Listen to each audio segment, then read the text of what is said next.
Wednesday, and I was a lot of the days called this a thin line between love and hate. Hey. Reason being is I grew up in some projects where there was a lot of hate, and I learned how to hate. I learned how to hate people that lived in houses because we didn't have no goldfishes or dogs barking in our yard. And so I didn't like, I just didn't like it because my homies were like that, and so I grew up with that. I thought it was funny, and I don't know, and then I started just getting in a lot of trouble. The first time I got high, I was in elementary school.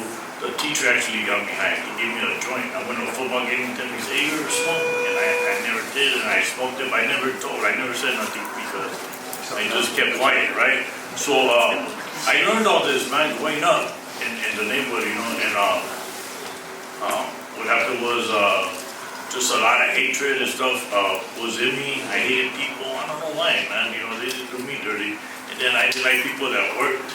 But I liked them when they had money because I would rob them, and I'll take their money, But I know that was not right. That was not good, but I still did it, And the reason why I did that was because the devil was working through me, man. He was real, and he was working in my life. And what happened a few years ago is I really, really got sick, man. I was fighting for my life. And the only friend that I had was Jesus, man. I was right there in my bed, couldn't die. Honestly, people that know, I was like inches from being dead, man. And I was in there for 2.5 years fighting for my life. And eventually I prayed, and God, I don't want to die like this, man. And God, He saved me. He got me out of that mess.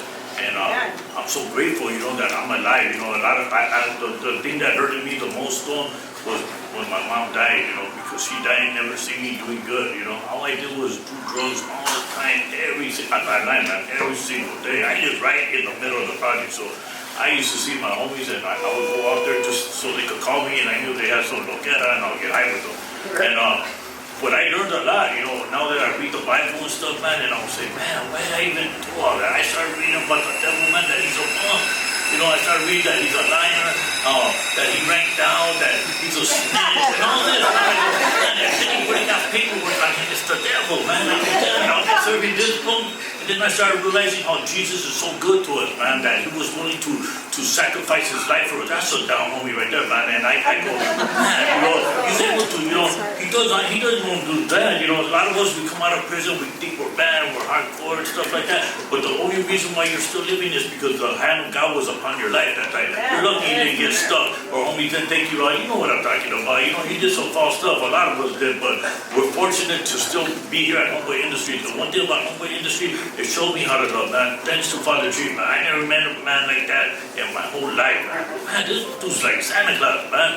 Like way better than Santa Claus, man.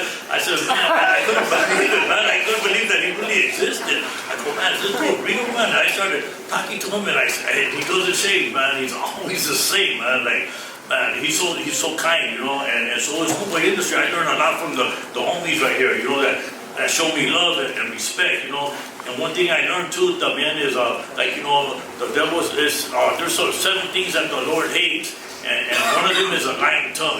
I've been lied about right here too, and other places. What I mean? But God hates a lying tongue, and then He hates a proud look. Sometimes homies are like that, and God hates that type of stuff. So I'm gonna be getting married. This Sunday, man.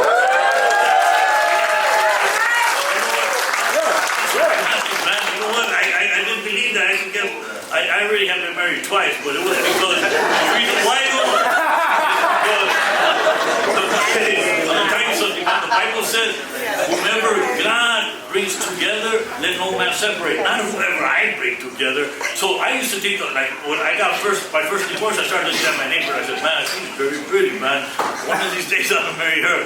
But I did, and the thing is, it all came down, because it wasn't God's plan.